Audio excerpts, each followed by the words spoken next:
Hello everyone and welcome to Community Spotlight, exclusively here on Astound ATVN. So glad you could join us tonight. I'm Dan Mowdy. Well, when it comes to getting around, what's your preferred mode of transportation?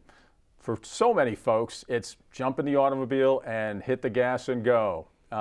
There are other ways to do it though, and that is the focus tonight, the advantages of choosing appropriate means of transportation and thinking about the effect that your mode of transportation has on the rest of the world.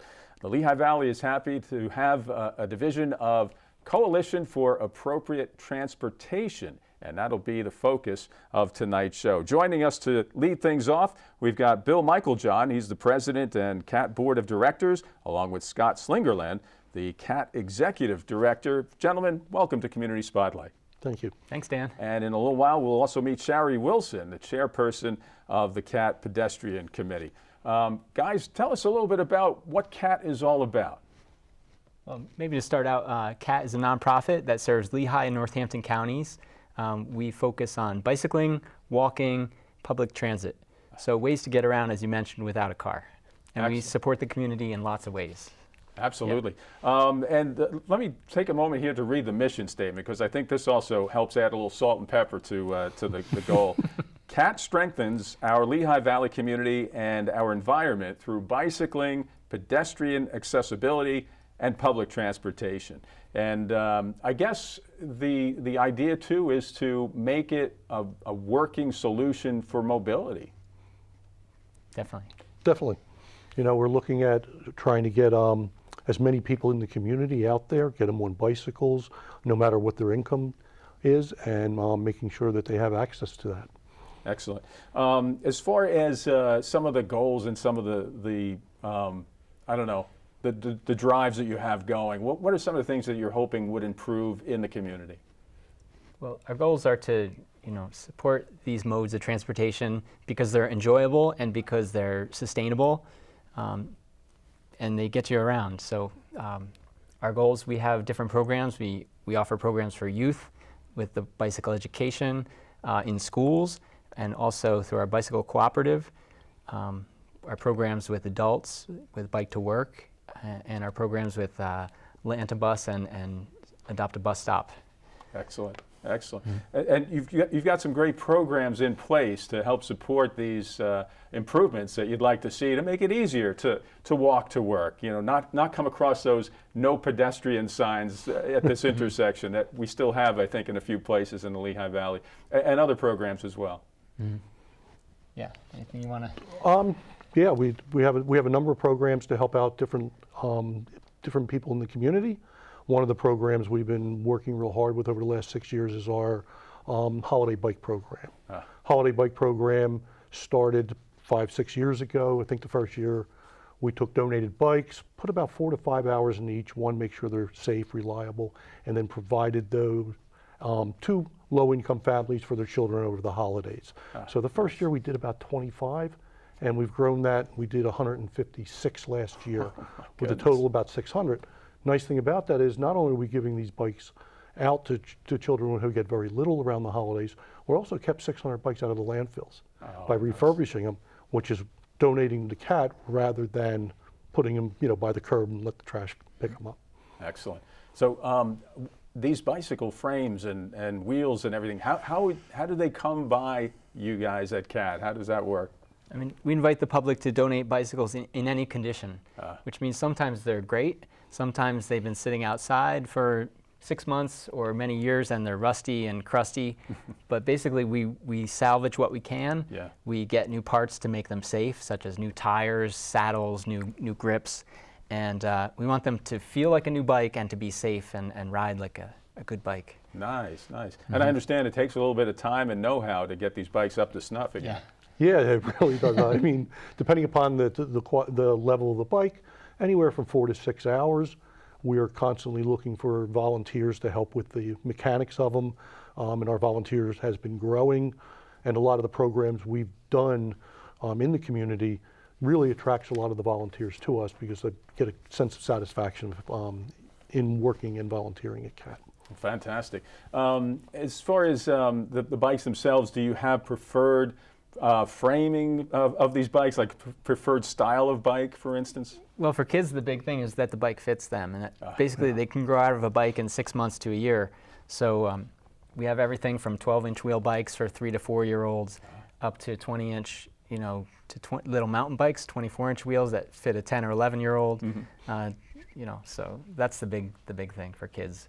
Excellent. And I understand there's also the Cat Bicycling Cooperative. Can you tell us a little bit about that?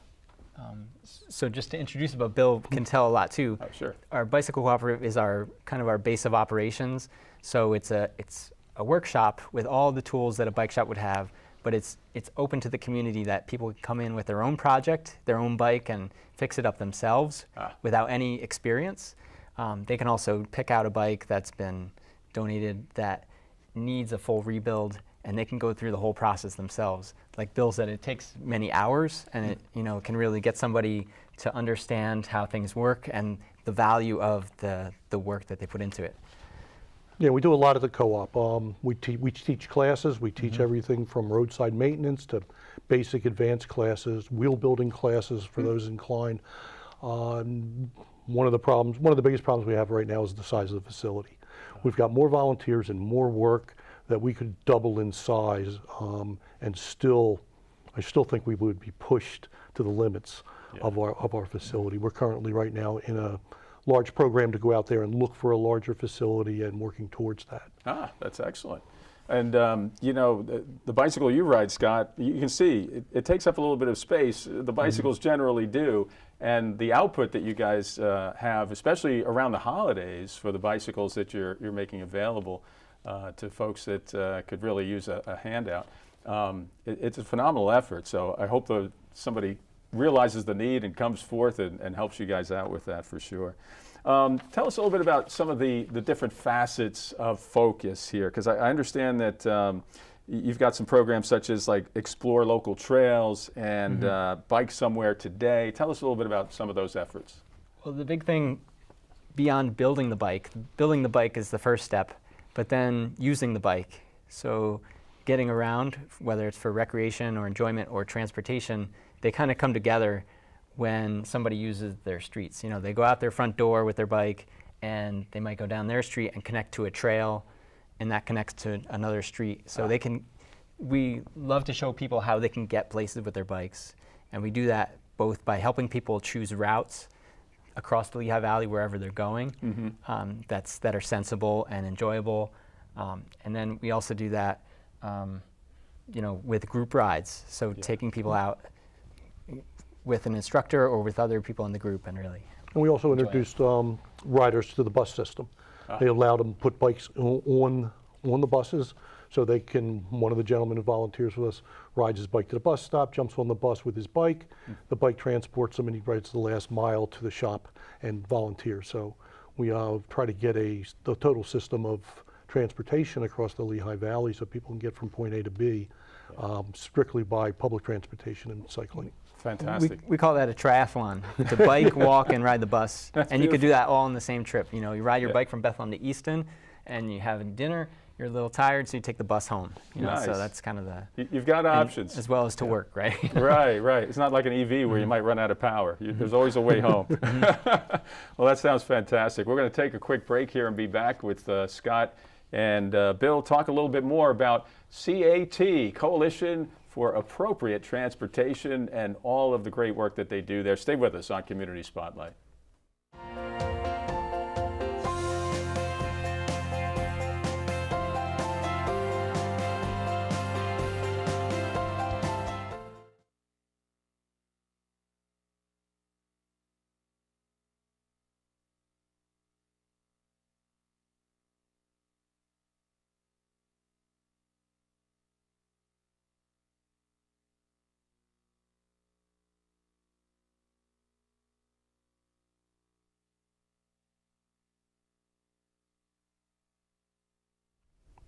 And you're back with us here on Community Spotlight. Coalition for Appropriate Transportation is in focus. You can find out more about their organization. Tune into them right now on their website while you're watching the show at lvcat.org. Bill Meiklejohn and Scott Slingerland are our guests for the second segment as well. And gentlemen, we're talking about ways to bring people into the fold. Everybody grows up, it seems, most people anyway, riding bicycles. And for too many people, it goes away way too early in their lives. There are plenty of ways, though, to build that interest and spark it back up again. Definitely. What are some of the ways that you bring people into the fold as far as getting them back on their bikes and other modes of appropriate transportation? Well, to start to talk about our outreach programs, thanks to a grant with Lehigh Valley Greenways, we are able to partner with other community groups and organize bike rides for their clients and members and their communities. We are working on a program right now. We're just finishing up with Allentown Center for Recovery, for example, which is an addiction recovery program. And their clients came in and built bicycles at the bike co-op at CAT. And then we did 3 weeks of riding around Allentown with them to build their awareness and confidence riding on the streets and trails. Wow, that sounds fantastic. That's vocational, and it's also almost therapeutic in a way. That's a tremendous way to do it. Yeah, and that's just one of the groups. I mean, we do Sights for Hope, which is great. Visually impaired folks from Sights with Hope. We get tandems, and we get one of our riders on there, and they're in the back. And some of them look at you and they go, "Wow, I haven't been on a bike since I've been 10 years old." Oh, wow. What a joy that must be. A lot of smiles coming out of that group. Yeah. A great program for sure. Somebody can always pedal, even if they can't see. You've got the tandem bikes there. Nicely done. And as far as the need to kind of eliminate carbon emissions, I mean, that's a big push these days. And what better way to do it but on a bicycle? I know there's a strong push to get people to ride their bicycles to work. And really, this is a great time of year to be doing that. Yeah, and actually it's now July, but in May we organized Lehigh Valley Bike to Work Week. We had 3 days of riding with the mayors of Easton, Bethlehem, and Allentown on bikes and their communities. So that was an example to showcase, like as you mentioned, ways to think beyond the car, and when the weather's nice, especially, is a great time to start and get out. And we planned a nice route around the towns to bike. Absolutely. And Scott, you're pretty much on two wheels year-round, it sounds like. Pretty much, yeah. What are some of the accommodations that you have on your bicycle to make sure that that's going to work no matter what the Lehigh Valley brings you as far as weather goes? Yeah, I mean, just starting with a good basic bike, and then I would say the main things are to have lights, especially in the winter months. I mean, it's the law number one, but it's the biggest safety thing to be seen. Yeah. People even run lights in the daytime now, but to have lights, to have reflectors. I put fenders on. That keeps me clean in a way, getting around. And these are kind of soft. I'm not used to that. I'm used to the old iron ones that weigh a few pounds, but this is really modern technology. Yeah, nicely done. But you want to you want to be presentable when you're on the bike and when you get where you're going. So you have enough bags on your bike to carry almost anything, right? I've seen you bring pizza into the shop on the back of that bike, which is awesome. Yeah, and the pannier bags on the back, you can carry an extra change of clothes. You can carry the rain clothes. Carry your lunch. Excellent. You can go camping, right? You can ride the D&L Trail to Jim Thorpe and camp and spend a couple days up there. And you ingeniously, I don't know if folks can see it at home, but there is a small milk crate that's on top of your bike rack where you hang your panniers. And that's great for just anything you want to throw in there and go. And you've got it attached with an inner tube, which I think is ingenious. That's a great way to do it. Solid. As far as folks starting out with bike to work, do you have any suggestions? Are there any apps out there that might help them find, be able to steer away from toll roads and highways?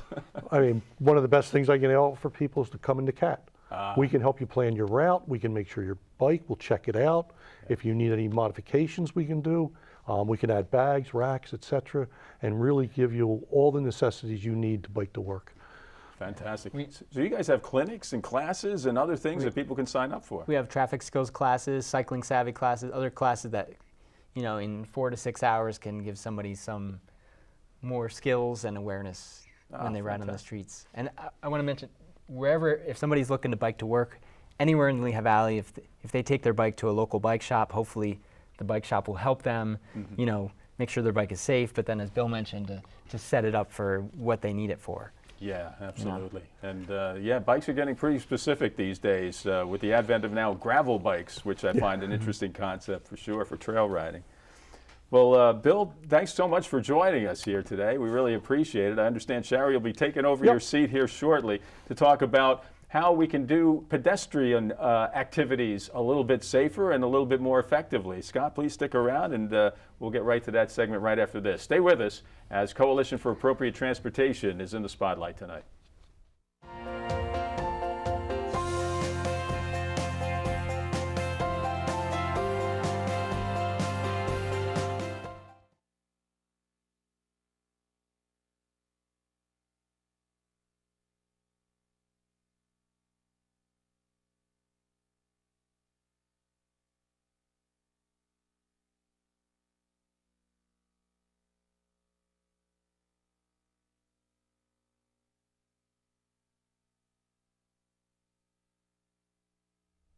And you're back with us here on Community Spotlight. Great thanks to Bill Meiklejohn, the president of the CAT Board of Directors, Coalition for Appropriate Transportation. In his seat, Shari Wilson. Welcome on board, Shari. She is the chairwoman of the CAT Pedestrian Committee and also an avid cyclist. We'd be remiss if we didn't mention some of the other rides that take place through CAT, including the women's ride. Oh, we have this great ride every Tuesday at 6 o'clock. Always the same day, always the same time. We all meet at Sand Island, the ice house. You can bike down there, or you can bring your bike, on your car or SUV, and we bike down the DNL. We go 6 miles towards Easton. We go 6 miles east. We stop and chat and talk, and then we have some water, and then we turn around and we go 6 miles back. It's a great ride for people who want to start riding again, because we only go as fast as the slowest rider. There's no racing, there's nothing competitive about it. Right. And we even will check the air in your tires before the ride. We always bring our pumps along. And then we bike back 6 miles and we have a social hour, maybe a beverage of your choice, beer, nice. Wine, water, whatever, and it's a really fun time.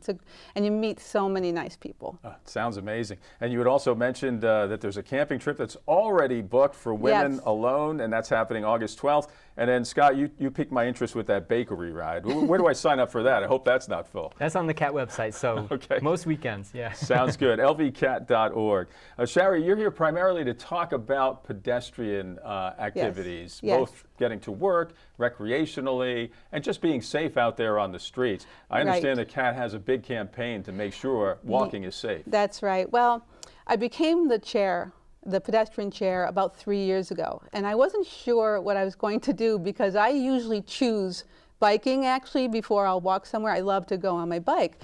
So I didn't know quite what to do until I tried to cross the road with my 3 grandchildren on Union Boulevard in Bethlehem.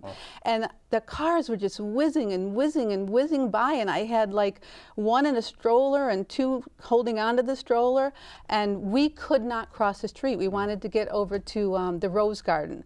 So I'm in the crosswalk, and I'm putting my foot out there, and I'm like kind of giving the evil eye to people, but nobody would stop for us. So I was like, okay, I think I found what I might want to work on. And I kind of thought about this pedestrian campaign of getting people to be more aware of pedestrians. So I was thinking also that I have been to places where the feeling is completely different. You feel as though the drivers are looking out for you, and they're not speeding by you, and they know that they are supposed to stop as soon as you are in the crosswalk. And I'm thinking, well, if other towns can do it, why can't we do it?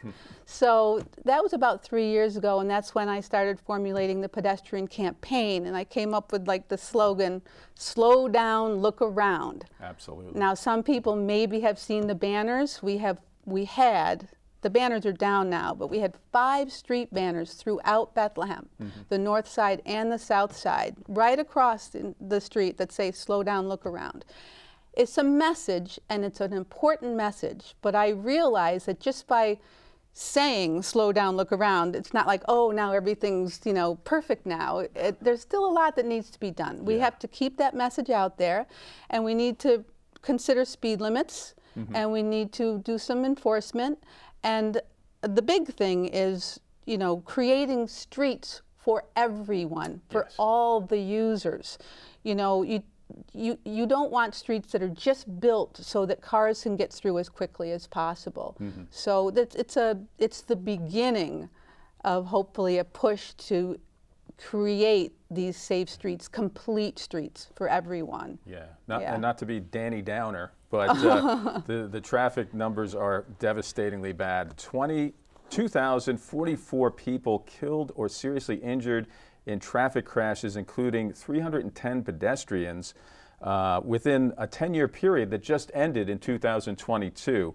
That grabs everybody's attention. Yes. And walkability, just like rideability, has got to be a goal here in the Lehigh Valley. We have so many bikes, we have so many pedestrians. You know, we really all need to be a part of the conscientious movement to make sure it's safe for everybody. And those numbers you're talking about are the Lehigh Valley numbers.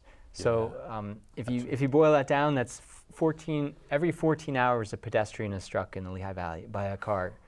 And we really want to get the message out, as Shari said, to drivers, for drivers to be aware if they slow down, they'll have more awareness of pedestrians. Absolutely. And you can stop quicker. I mean, speed is definitely an issue because it increases frequency of accidents and severity. So. Absolutely. And you mentioned too, and I've seen it myself in other places, you're not even at the crosswalk and people are stopping, anticipating that you're going to cross the road there. Right. So if they're in their car, they're already stopped waiting for you to get to the crosswalk. It's amazing. I give credit to a town like Hellertown too. It seems to have more crosswalks on their main street than any other main street I've seen in the Lehigh Valley. Yeah, they've done a lot. I remember they had some problems because you know how Hellertown has that main drag that is a through road, really. So at one point they put buckets on. Yeah, remember that? They had buckets on either side of the street and with flags in them. So when you went to cross, you would pick up your flag and, you know, flag the cars down. But we shouldn't have to be flagging cars down, right, to be able to cross the street. But they've done an awful lot. Yeah. So the initiative has begun. How's it going so far? Well, it's going well, I think. We do some tabling. We've been at the Rose Garden, and we're going to be tabling, you know, with our photo board and all our materials this weekend as well. And when I start engaging with people, oh my gosh, everybody is like, yes, yes, yes. I'm so glad that Bethlehem realizes, number one, that there is a serious problem here and that we're doing something about it. Because this campaign, I mean, the mayor supported, the mayor of Bethlehem, Mayor Reynolds, he was at our press conference. He is in such support of our efforts and so appreciative to have Kat. And so important, too, when it comes to crosswalks and pedestrian safety, especially for young and older folks that really need that. I'm a grandmother, so, you know. I'm there with you as far as being a grand. Shari Wilson, thank you so much for joining us. It's Scott Slingerland. Always a pleasure to have you on board. Again, thanks to Bill Meiklejohn as well for joining us. And a great mission that you guys have, several missions that I think are worthwhile supporting. You can do so at lvcat.org. I'm Dan Mowdy. Thanks for joining us tonight, everyone. So long.